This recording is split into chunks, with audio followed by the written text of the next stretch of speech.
Hey fam, you're listening to Becoming You, the podcast for adults figuring it out. Now let's get into it. I'm an adult. What am I supposed to do?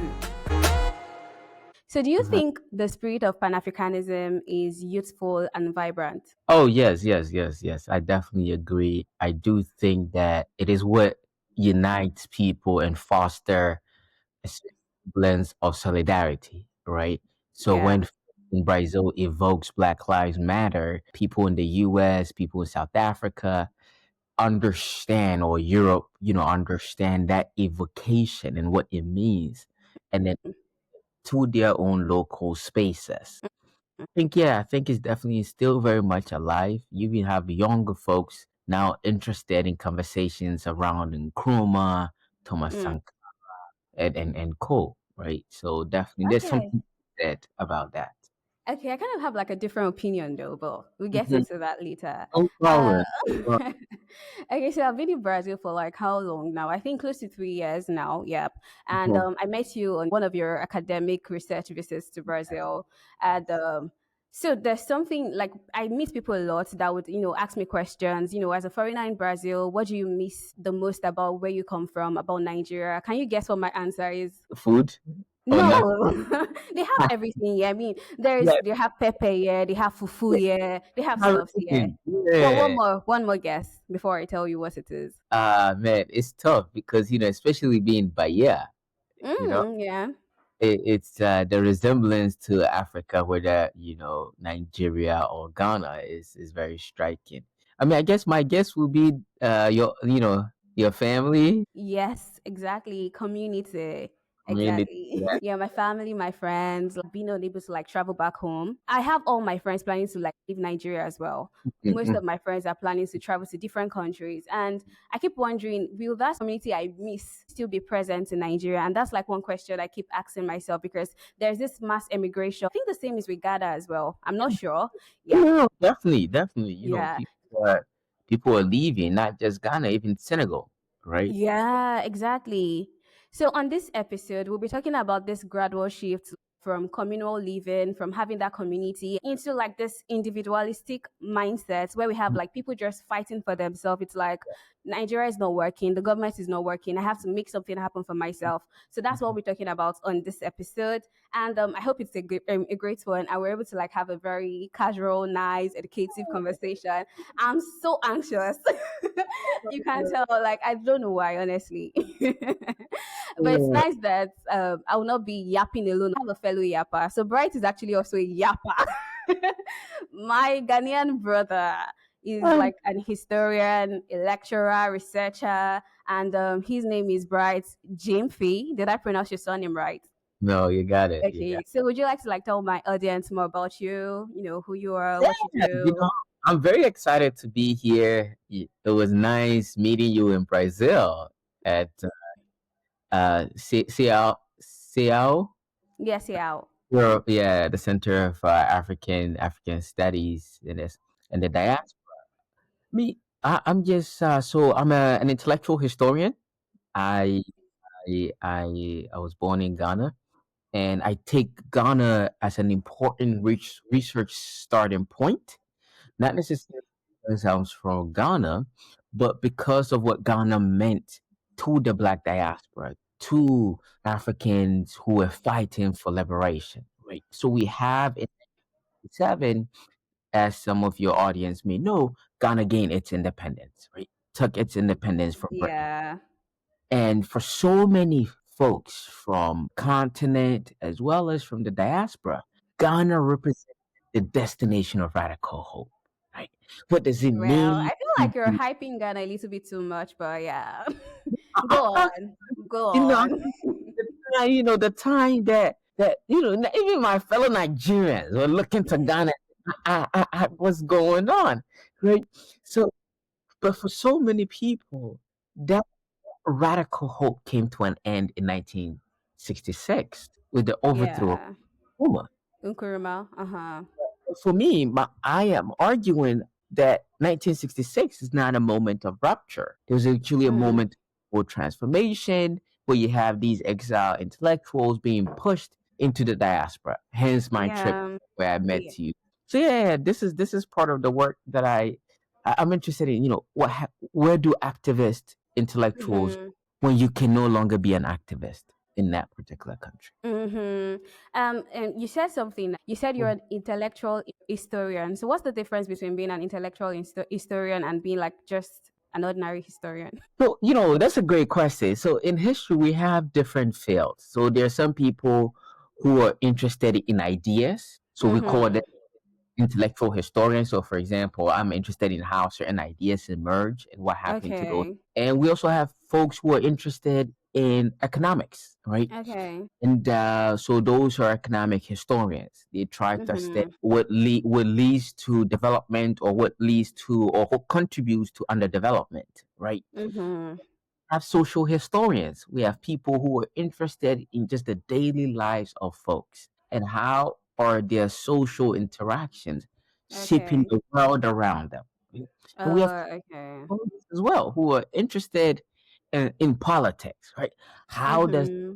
the world shape people's interactions with the state? Okay. So people have different expertise, but at the same Mm-hmm. time, even though I consider myself purely as an intellectual historian, I also Mm-hmm. draw on economics, social history, political, Yeah. to inform the type of work that animates me. Yeah. Oh, okay, makes sense. I really like how you talk about your research. Honestly, you talk about your research with so much like passion. And the first time we had a conversation, and you were just going on and on, I was like, "Are we in the same academic field together?" 'Cause honestly, I don't know. I don't have like that level of passion. It's so beautiful to see it, honestly. And probably because I was not researching about Africa or something Africa related, just researching about the UN. And after like a couple of conversations with you, I had to just sit down with myself and be like, do I even know my history? Do I know the history of where I come from? And I remember that December, I had myself like looking for videos on YouTube on the history Mhm. of Nigeria. But before we go further, I really care about the people I bring on the pod. And I want to know, how are you really? Like, really, really. I don't want to hear fine. Like, how are you? How was last week? How did it go? No, I mean that's a good question because we're so used to, oh, how you doing? I'm fine. Then we move on. Yeah. I remember even when I was in undergrad, Mm-hmm. or returned from break, you get the same sets of questions. How was your Mm-hmm. break? It was good, and then and most of the time, people are not necessarily interested in how your break was. They are more Well. excited to tell you what happened, during their break. Mm-hmm. Mm-hmm. I'm doing well. Things are going well. Recently, last Tuesday, myself and the former ambassador of Ghana, the former Oh. ambassador, Ghana's former ambassador to Brazil, Oh, we, okay. there was a program here at Rutgers University where we showcase Nkrumah's photographer and videographer his work. There's a new documentary that came out. Oh, that So sounds we invited interesting. the team to campus. So it was really nice to be able to Mm-hmm. bring the community, right? Not just the academic community, but also the African community to showcase the work that is happening around them. Mm-hmm. Nice. But overall, I'm doing well. I've had some nice Ghanaian jollof recently, so I cannot Oh. but, That your sopa jollof rice. Your jollof rice is really lots nice. of fun. There you go. Nah. How are you doing? How are you doing? I'm doing well. How was last week? I'm fighting like capitalism, trying to work, make a living, trying to like think of ways to upskill, get more skills. Yeah, so Mhm, I've never been as confused as I am currently about my mhm, life and the things I intend to do. Because I just feel like there's been a rupture on the mhm. path like I intend to follow or intended to follow. So now I need to like create a new path for myself. But other than that, I'm good. Did you hear about like Trump's Nigeria? Did you follow that news? I heard about that, so I'm trying to see how, as a historian, I'm very interested Mm-hmm. in these things, right? Mm-hmm. Mean to enter into a sovereign country. So these are Mm-hmm. that as a historian, I'm seeing what is going to unfold. I mean, what are your thoughts on the whole thing? The problem I have with that is Trump claimed that he said there's a Christian genocide going on in Nigeria. And the Mhm, problem I have is with the word genocide. mhm, Genocide is one word that has been used politically like a lot. And they tend to just define it how they want to define it. Because he'll say things like, what is going on in Gaza? is mhm, not a genocide. mhm, And we all know it is. But then you come and say there's a genocide like in Nigeria, mass killing of Christians. So in Nigeria, basically, Nigeria is not safe for anybody, Christians, Muslims. And yes, there's been targeted like killings of Christians, like going into the church, killing people in their places of worship. But there are also like ethnic killings going on. So it's very like, it's not a, there is no singular cause of these killings. mhm. And I to even understand more about it, because I felt like I was being very probably myopic and I didn't understand what was going on. I watched Mhm. this a video analysis that was done by this professor Lumumba. Do you know him? He's a Yeah, Kenyan historian as yeah, well, I yeah. think. Yeah. Lumumba. Yes, yes, yes, yes. Yeah. So he broke it down a bit as well. So like the problem in Nigeria is quite complex and it's not something like Trump can solve. I feel like he Mhm, just wanted to cause a distraction, or probably is interested in some mineral resources somewhere, or mhm. it's just something like he doesn't care about the Christians. We all know that. I just feel like he has like this hidden agenda, and it got me scared, because I felt like there's no country the US has ever intervened in that has they have left the same. Mhm, mhm. After our conversation as well, I started reading about the Caribbean, trying to Yeah. understand things that went on like in Haiti, Mhm. that part of the world as well. And we know the unrest happening there. So like this so-called peaceful intervention never brings peace. So I was strongly against it. I was talking on Twitter. I was like, no, you guys, yes, our country is not safe, but Trump is not the one to bring that safety. No. Yeah. So it was just a really big thing. And I wanted to know if like you as a Ghanaian, as an historian, if you were interested. Definitely, I'm definitely interested, right? Because part of my work actually looks at the 1983 invasion of Mm-hmm. the U.S. in Grenada in 19 Mm-hmm. very recent, right? Not too long ago, Mm-hmm. and the consequences of that invasion was the Mm-hmm. destruction of archival materials. So you go to Grenada today, they don't have an official archive, Mm-hmm. right? Because the archives were stolen, destroyed. People are still Mm-hmm. that period. But what is fascinating though is how some of the local folks call the invasion an intervention. Hey, Yeah. just oppose it to the fact that in Grenada they don't teach Grenadian history. Really? Yes. What do So they do they teach history at all, or just American history or European history? they tend to teach European history, right? Oh. Mm-hmm. Yeah, so but if you want to hear about Canadian history, about the revolution, Mm-hmm. gauge the grassroots. So what does this? So even recently, I have one of my colleagues and mentors recently Mm-hmm. wrote a book. It's called The Second Battle for For Africa. Africa. In Uh-huh. conclusion, right, he details some of the implications of the Grenadian invasions on its current population and what it means Mm-hmm. for the current government and the subsequent governments that have come post 1983, what their political and intellectual investments are. Is it Mm-hmm. or is it to the imperialist powers that be? Mm-hmm. So yeah, these are questions that I feel like we have to engage because we Yeah. owe to folks to be critically attuned to the political processes that are affecting them daily. Yeah, but you know something? Talking about like political consciousness, I feel like an average African, like that is not in academia, that is not involved in these things, research and all of that, is not politically conscious. We've been made to believe that our Mhm, voices like do not count, and mhm, the government actually doesn't need us. Anything they will do whatever they want to do, regardless of our participation. And I think it was my first visit to Brazil that kind of like made me a bit political, like just awakened that political side of me, because I came and they were having an election in 2018. That was the time that I think Bolsonaro got in.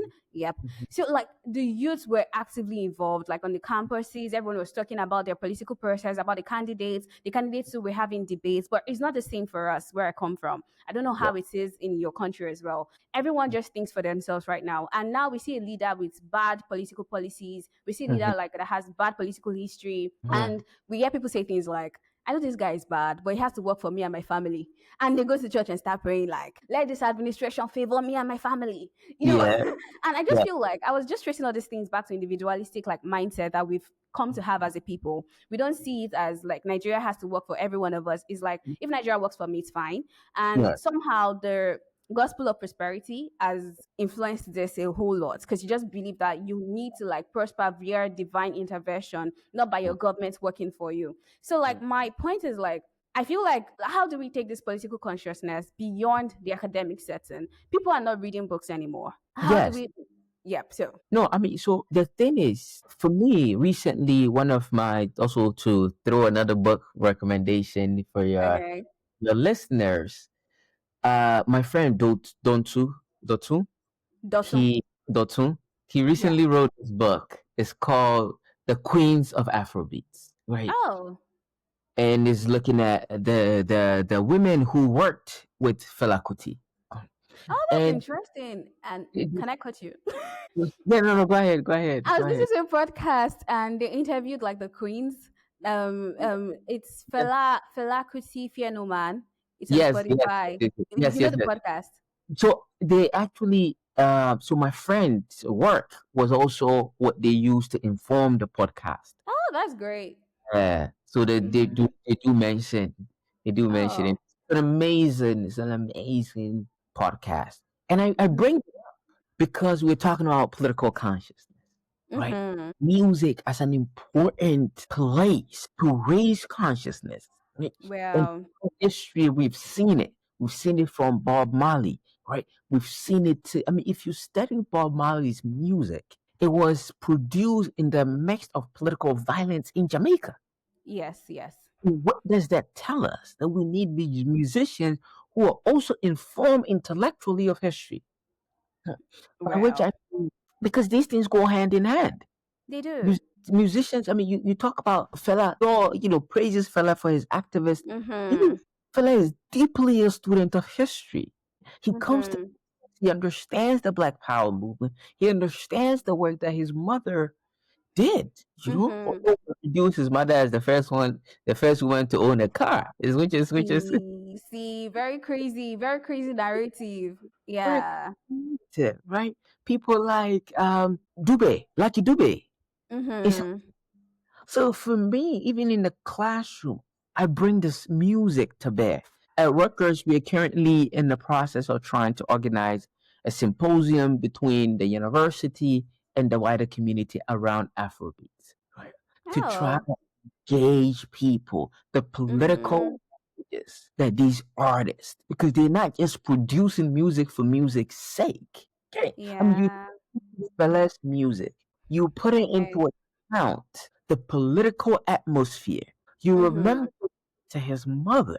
These musicians are responding to social issues. Mm-hmm. So the Yeah. call is not just on academics to bring consciousness to the folks on the street, but to work with the folks on the street, to work with artists, to build a more tangible political community that is willing Mm-hmm. to seek Mm-hmm. this.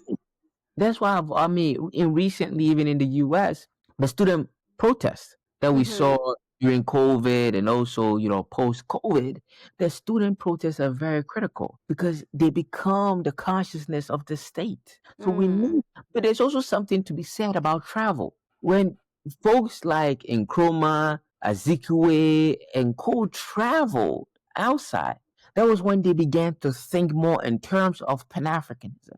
That is when they Yeah. began to think more in terms that the local issues that are affecting Ghanaians, affecting Nigerians or Ivorians or Senegalese is not just a problem that is linked to that particular locale. Mm-hmm. Issues that are being debated in Brazil, Mm-hmm. in Grenada, Mm-hmm. in Guyana, in Trinidad and Tobago, right?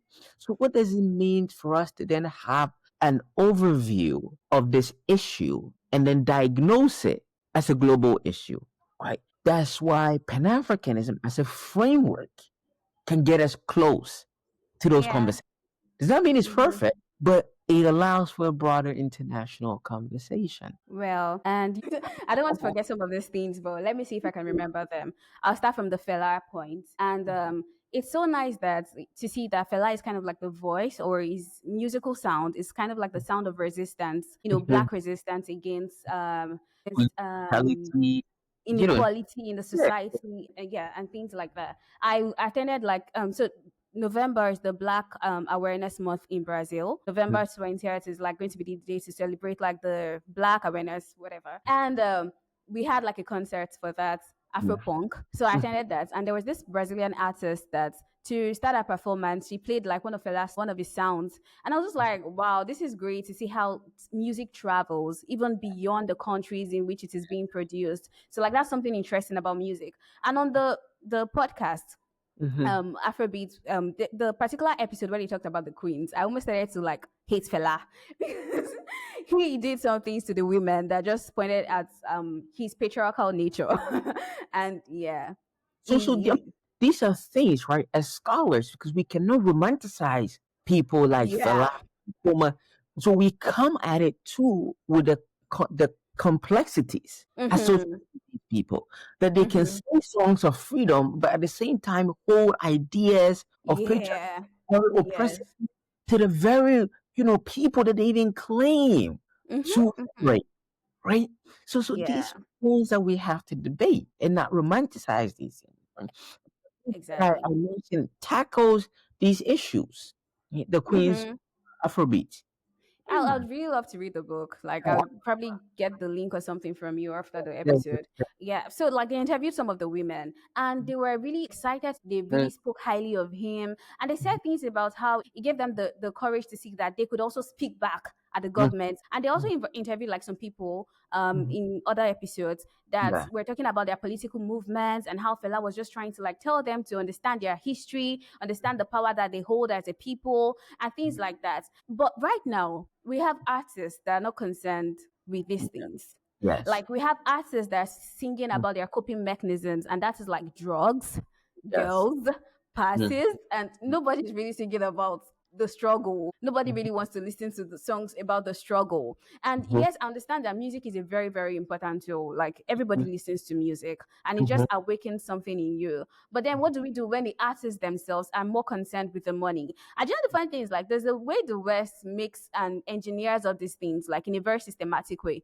So mhm, it's like you want to sing about your struggles, but we're not going to like fund your record label to hear you sing about like the struggles of Nigeria. Let's shake our bodies, sing something else, something fun. We have artists that we've seen transition that way as well, like mm. Burna Boy. I don't know if you know him. He Oh, yes, sang, one song or two here and there about the struggles of Nigerians, and all of a sudden he got the Western recognition, and he started mm, tilting away from that to just singing about whatever, like things he thinks would be appealing to the Western audience that he's been able to like get. And so yeah, we have like these people. For an average like Nigerian youth, like an average African, music is their escape from like the yeah, hood. Music mm, is their escape from their reality. So like it still brings me to ask, yeah, how do we get these people to be interested in this struggle? yeah. Because It's very important. I'm actually trying to find this thing I was listening to earlier. I'm trying to see if I can find it here. But basically, right? It's about this whole part of the critiques. I will try to find it and send it to you. So you have some musicians who are actually now criticizing and critiquing Afrobeat. That the new form of Afrobeat have lost its political yeah, message. totally, It totally. has completely been diluted to Yeah. a certain a certain group of political powers that be. Mhm.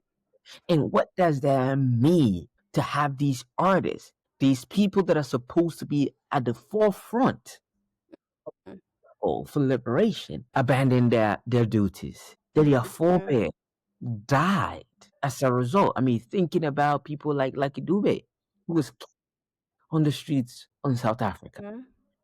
There has to meet these people. So it also goes to the question of integrity, right? Yeah. We have musicians who have lost their sense of integrity. True. And by which I mean integrity not for myself and for my family, but of the gospel of liberty, Yeah. fear of death, Mhm. right? Or being bought. And that's what we're seeing. And that has trickled down, aspects. So when you were having that conversation earlier about, people are concerned about if Nigeria is not working, but it's working for them and their families, that's, you know. gone are the days where people cared deeply. Yeah. I'm not saying that, oh, in the past people cared deeply, They but did, bro. you More than know, what we have today. there were some that did care deeply, right? Yeah. How do we bring these things back up? It's a question of it's an important question that I'm still thinking through, right? Uh, Yeah. oh, Actually, it's an important question. It's an important question. well, it is. And the last point you like spoke about, so you spoke about the fact that a lot of like all most of the activists we had from Africa at that time, when the Pan African movement was like emerging or like was coming together, they had to have like an interaction with other countries to see that okay, the problem or the things they're going through in their own country is not specific to them. It's more than that. It's an African issue. It's a black issue, and it should be tackled as such. And at some point, I started to lose hope for Nigeria. I just felt like, okay, nothing good is going to happen. Everybody's just going to leave Nigeria and the country is just going to wither away. But on the second thought, I'm like, Pan Africanism started this way. How about Mhm. we have youths going out and we're seeing how things are going on in other countries? We're being incentivized, is that the word? Or we're being gingered. Let me use the Nigerian English I can think of. You know, we see things happening because like my political awakening to happened when I came to Brazil, when I saw Mhm. like youths are actively involved in politics and I can also be actively involved in politics. And since then I've been on this like I've been in search of more knowledge, trying to know more, trying to like just speak louder. This movement here is not really the death like the death of our nation. This movement out like the mass movement out of Africa can also like give birth to something else, something beautiful, a radical movement. And I don't know if you see this as well happening, but the question I keep asking myself is how do we make this happen beyond the academic walls? Like, do you think we have people already organizing themselves like in different spaces talking about these things and how they can probably start having because I think it has to be an intellectual war like but like you said it's going to be on all fronts like we are Mhm. going to have it intellectual via music via arts via everything but like I feel like that we need to have that movement. So is this something you see happening? The African American activist James Baldwin has a beautiful. Mm-hmm.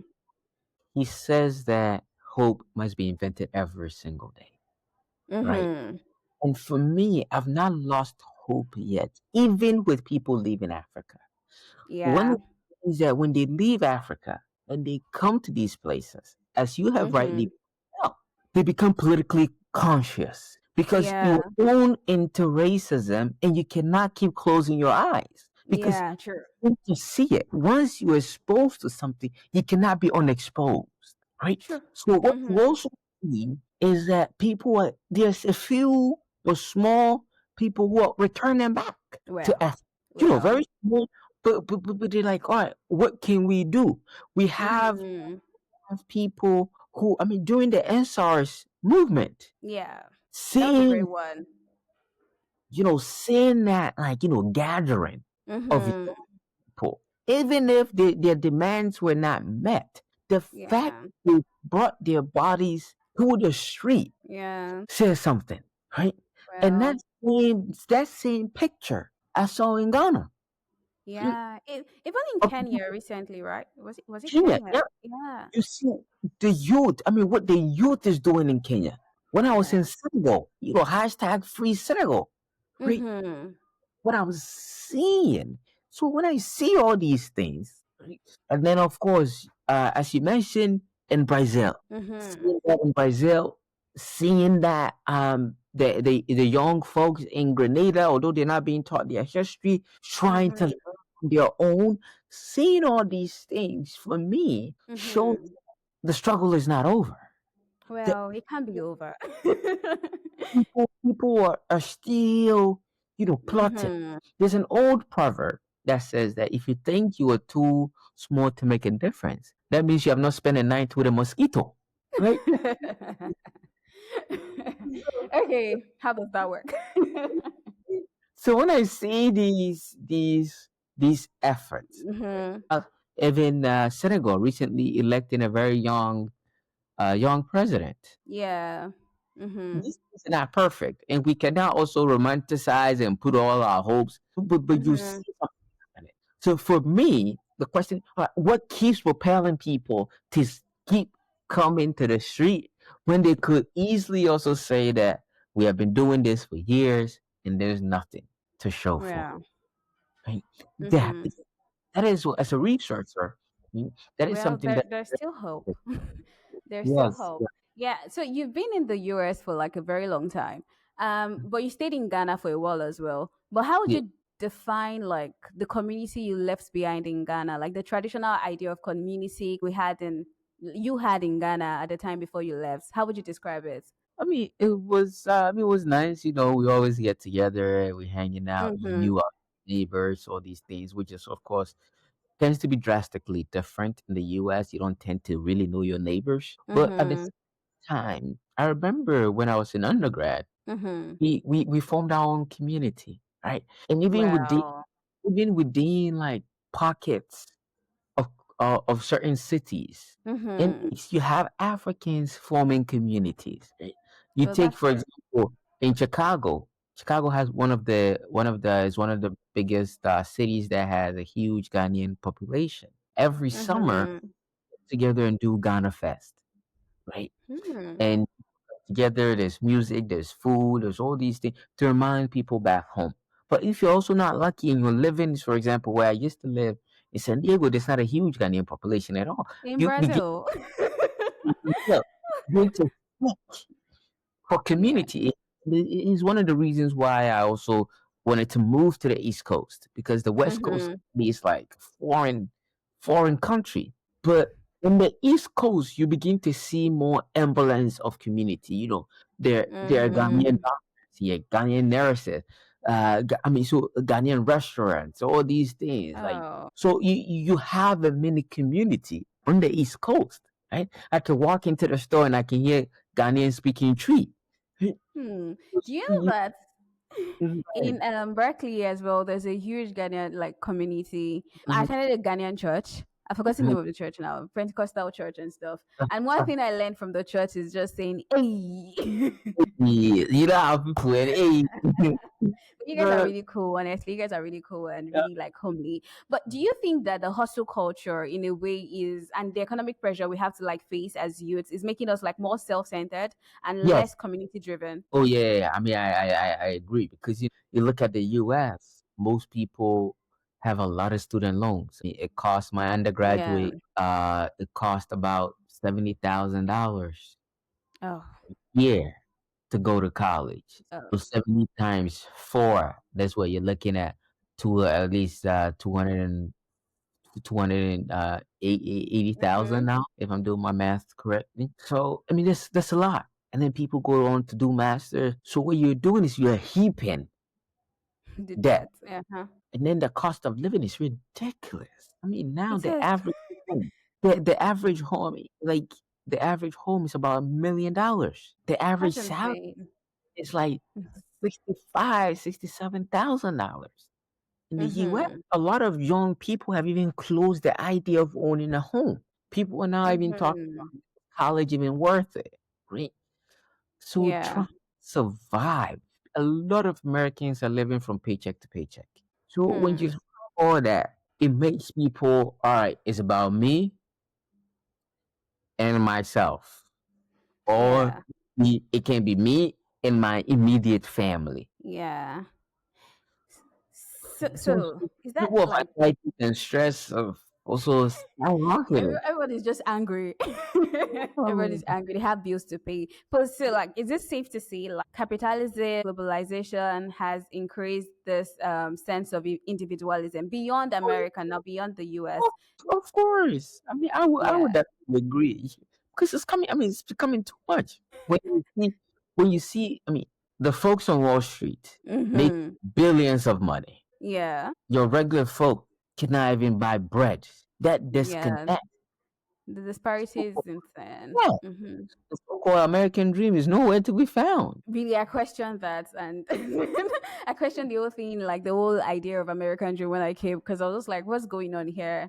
I don't know. It's, It seemed to be kind of very different from what I'd imagined. yeah, it's never. I mean, in my opinion, it's never really existed, and even the myth around it Mm-hmm. does not even hold water anymore, because of how things have gotten, right. I mean, people are really struggling, you Well, know. they yeah, people are. People are. Yeah. Then, like, do you use social media a lot? I don't think so, but answer. Like Mm, Instagram, Twitter, I really, X. I now have one of my friends. She's now my social media manager. Oh. She wants me to be more active on social media, Mm-hmm. so that I can showcase my work and research to reach a wider audience. So we'll see what happens on that particular front.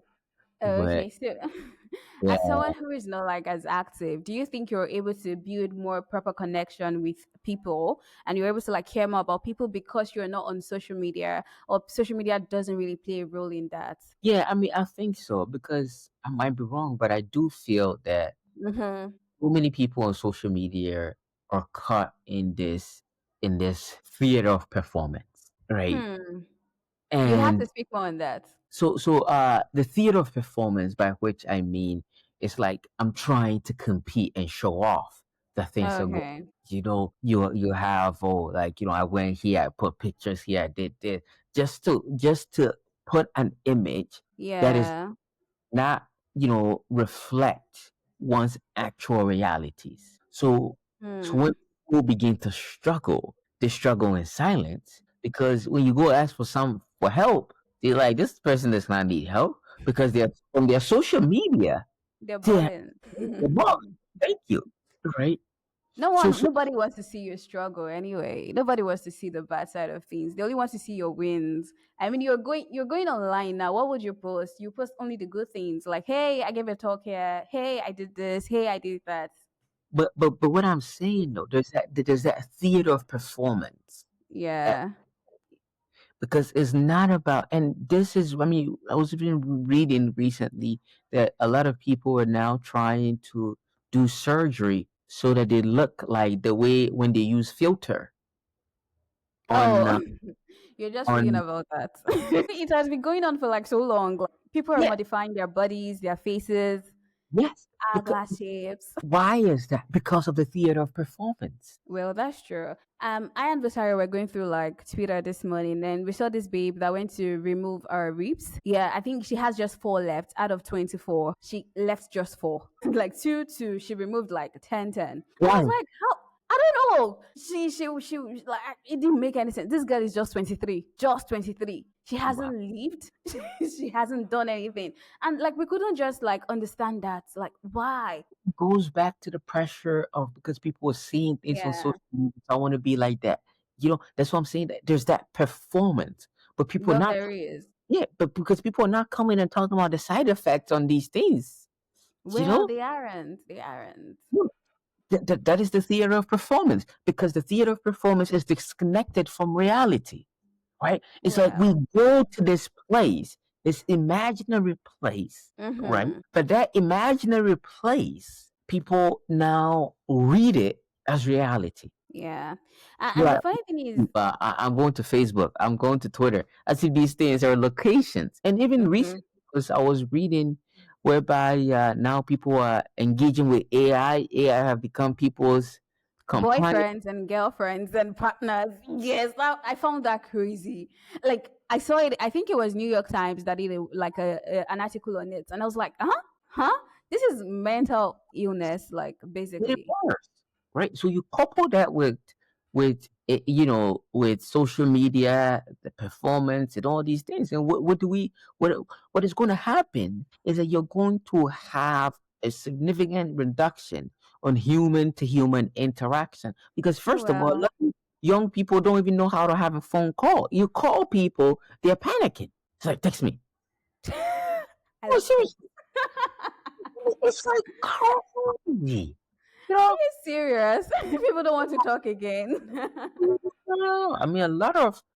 So what has also happened, right? As a lot of doctors have pointed out, you have an increase around social anxiety around interactions, Yeah, yeah, yeah. because That's people true. don't know That's true. when I was growing up, we're not having phones. We're out in the street playing. Mm-hmm. But now Mm-hmm. play as a form of social interaction, as a form of an induction into the human circle. has now been significantly reduced. Yes, it does. Yeah. Then we have kids now being glued to their TV and to their phone screens, and Yes. yeah, it's ridiculous. It's really ridiculous. And something else is like I and Messiah, we're talking about it again. We're trying to like see how social media has shaped what the idea of like goals that people have, like dreams that people have. Like we have people that no longer know what they want, but just Mhm. what social media wants them to want. Like for instance, when we talk about weddings, Mhm. dream wedding, I was asking myself the other day, like, what's my dream wedding? Like, it's just the things I see on social media that has been ingrained in my head, in my mind. I'm like, is this actually the things I want? Do I want like the balloons, the flashiness of it? Like, and at the end of the day, like you, it just shapes everything. It shapes you. It shapes your mind. It shapes the things you Yes. desire, the things you want. So yeah, it has like the really bad side too. And even Yes. ChatGPT is worse. ChatGPT is worse. And when I was writing my first degree research, there was no Mhm. ChatGPT, so I really like by myself and all. And now I literally use ChatGPT a lot, and I'm like, I just pity new generations that have never had to like think for themselves because now people cannot think for themselves anymore. They just like give it to ChatGPT to do, and I'm very very concerned about the dangers of that because ChatGPT is dangerous. You Mhm. just feed it stuff and it always agrees with you. No, I mean that's what in the on the news the last time led to the suicide of one kid, right? Oh, GPT convinced the person to commit suicide. It was from the oh, that's West. really sad. I really. So like what is happening, as you rightly pointed out, is that Mm-hmm. you have GPT has replaced thinking, Yes, yes, yes. and GPT does not know how to critically think because everything is based on data, right? Mm-hmm. And data itself is based on the biases of certain groups of people. Well, that's true. So if these people who are inputting the data have negative stereotypical imaginations of black people, Africans in general, what you Yeah, have is that policies that are then generated will be based on this polluted data. yeah, data. Yeah, People are going to be saying, oh, it's objective. yeah. That's true. We did something fun yesterday on TikTok. I'm everywhere. I don't know how to use TikTok though. Like I have a TikTok account. I'm really confused. Yeah. So besides saw this filter that you put your face on the screen and it gives you like three different occupations that Mhm, you like your face qualifies you for. And mhm. when she did it, she saw I think cleaner. She saw just really menial jobs, three menial jobs, and she was like, "What? Come and do it." And I did it too. And she was like, "Do you know this thing is racist? Do you know this thing is racist?" So it's like it just picked the complexion. You guys are dark, and you guys will get this. And a lady from Venezuela or something did it, and she got things like receptionist, and it just profiled people. And Of I'm like, course. this is dangerous. Why? This is Because it goes back to what I just said. Because yeah. people, right, are normally labeled as janitors. I mean, one Mm-hmm. want to see a colleague because it was the person's birthday. I said, Mm-hmm. yeah, I was a professor, and when I got to the neighborhood and I was looking for the house, one white person said, "Oh, the you can put the mailboxes over there." Wow. Okay, yeah, okay, and this is an educated person. Yeah. So these things have negative, implication because there's no Yeah, way they that do. a black person can be anything else. Except It's a for cleaner. You're just doing the menial jobs and yeah. so it's quite disheartening. So It we have is. to fight on that front because the other thing too is that there was even recent there was some research done where some of these chat GPT stuff were recommending restaurants for people. All the black restaurants, they labeled them not safe, right? Really? Yes, because they're in black neighborhoods, and what Uh-huh. stereotypes is that, oh, black neighborhoods are I'm unsafe. not safe, yeah. So you see these things affecting people's businesses as well, Yeah. right? It's Or what is it's for the money? What is that? Yeah. So you see, it's I mean, really sad. even on YouTube and all, somebody, I think there was this Nigerian musician. People would do music on YouTube, put on YouTube, but they don't hit the same level of viewers as, let's say, a white singer. Oh no, They we don't. go, They they do don't. the song with a white musician, and then all of a sudden the views are The everywhere. algorithm. Huh? Your So algorithm has been really manipulated. Yeah. And there's one scholar who comes from Oxford, this black woman who's written about algorithm and Mm-hmm. the racism attached to it. We have a lot to do. So We have many a lot. interesting things to actually research about. So many gaps. And talking about racism, I think I experienced something like what you experienced here in Brazil. I was staying with like with a white lady. I'll call her my aunt for a while, and was he a younger sister reached out to me. I was like, I need someone to clean my apartment for the weekend. I don't know if you need extra cash and you'll be willing to like clean up and stuff. And I was like, yo, I have my first degree. I'm like I have other things I do. Like I'm a professional. Like I felt so insulted. Like I felt so insulted. But it's this Of thing they course. do, yeah.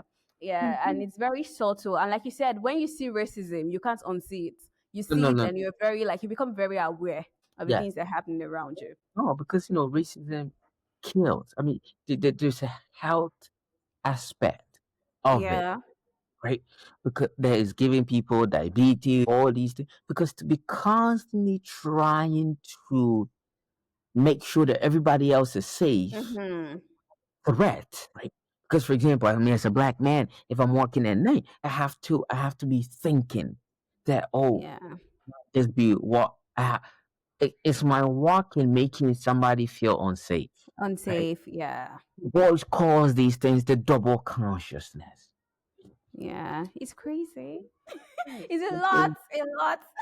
lot, a lot, Yeah, it's a lot. and like we said, like ChatGPT is here to stay, social media is here to stay, all these things are here to stay. Capitalism is not going anywhere, or doesn't look like it's going anywhere. We have to live with it. Like, so how do you think we can find the balance between like this individualistic mindset, this mindset of like we're trying to get things for ourselves, and remembering to also come together as a collective to fight for the things that truly matter? Do you think I know we've from everything we've said, we know that achieving this balance is possible. But like how do you think we can like what can I do as an individual to get it? What are you doing as an individual to like get this balance and to see that you're doing things on both fronts, like you're making things happen for yourself as an individual and you're able to like come together as a collective with like group of people that have like common interests that like you and to make things happen too. I mean, I feel like I'm always trying to be in community with Yeah. folks. I'm constantly in dialogue with folks in Ghana, folks in Nigeria, or Brazil, or elsewhere to think about the global humanity. All right, and Mm-hmm. and we are reading works together because I feel like the ethics, Mm-hmm. social empathy is very, very critical. Is when Yeah. people so disconnected from folks. That is when they can easily label, oh, poor people are poor because they are lazy. Yeah. Or these Yeah. immigrants, they are just here to steal our jobs. Or like, these people are unsafe. So we shouldn't even Mm-hmm. put, right? But when we begin to have empathy, when we begin to understand the infrastructure that has led to certain people Mm-hmm. in poor neighborhoods, when we begin to understand the infrastructure that has led to certain people thinking about, oh, when they see a black person, this person is evil, or Mm-hmm. see them as a janitor or whatever that people do nowadays. Mm-hmm. It is communal conversation is critical, right? So Yes, how it is. do we come together to learn? How Mm-hmm. listen, not to respond, but listen to understand. In Mm. charge, polarized world, Mm-hmm. how do we offer critiques and not be labeled as, oh, you're doing too much, Oh well. or you're being Mm-hmm. canceled, right? How do we express an opinion of difference? So I'm still trying to struggle to answer some of these things, but every day that I Mm-hmm. wake up, I try to remember what is the essence of humanity. Oh well. Mm-hmm. So that is what I carry with me every day. I'm just trying to understand people's conditions instead of just being more judgmental. Yeah, yeah. I think that that's something everyone should do, right? Like we should always understand. And I did a content one time when I was saying that like people who live below the poverty like level margin in the society, they are not lazy people. In fact, they're Yeah. the most hardworking. But They are there because of systemic reasons most times. They grow up, they do not have access to good schools, education opportunities, and people can only dream to the level of that the exposure they get. So when you don't know a different reality, how do you dream then? So yeah, it's nice for us to just be, like you said, we should become empath. Like, we should go back to our roots, connect to humanity, and try to understand how things are for like different people, and not just be stuck to our own reality. So yeah, Yeah. thank you so much. It's been a You're very rich conversation, and it's been very nice. I want to ask you quickly, do you have like any group, community you think I am qualified to join that could just help me stay informed, stay woke politically? I mean, do you follow the Africa as a country? African what? Africa is a country. No, is it like an Instagram page? No, it's. I mean, they have Instagram, but it's a blog. They publish things that is constantly. Oh. Oh, okay, I'll check them out. Africa is a country. Yeah, Africa is a country. Okay. Yeah, yeah, yeah. So I will highly, I'll highly recommend that. Um, and there's the Lagos Studies Association. Of? It's called Lagos Studies Association. So it's a bunch of academics. Oh, They do. okay. So like, it's about people who are doing research on Lagos. So with your own interest, that can be something that you can think about. There's also the Brazilian Studies Association. I'm no longer in academia though. No, you don't have to be in academia. I mean, Okay. one of the founding members for the Lagos Studies Association is currently doing a documentary on, I think it's Fuji or something. Oh, that's interesting. How do Yeah, I join? How do I connect with these they, people? they have a Facebook group, and also I mean, Facebook. and also I think there's a Facebook group, and they should have there's a website. They have a website, so you can go Okay.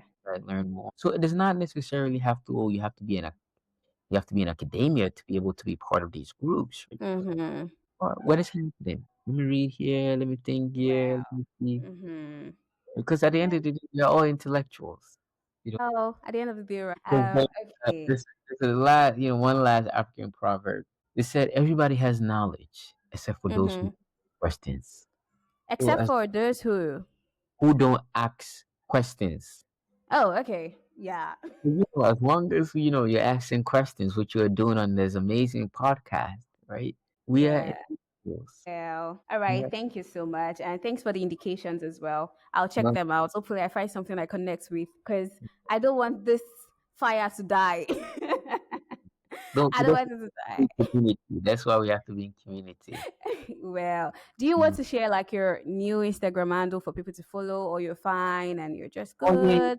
yeah. How can they find you? So on you can find me on Instagram. Mm-hmm.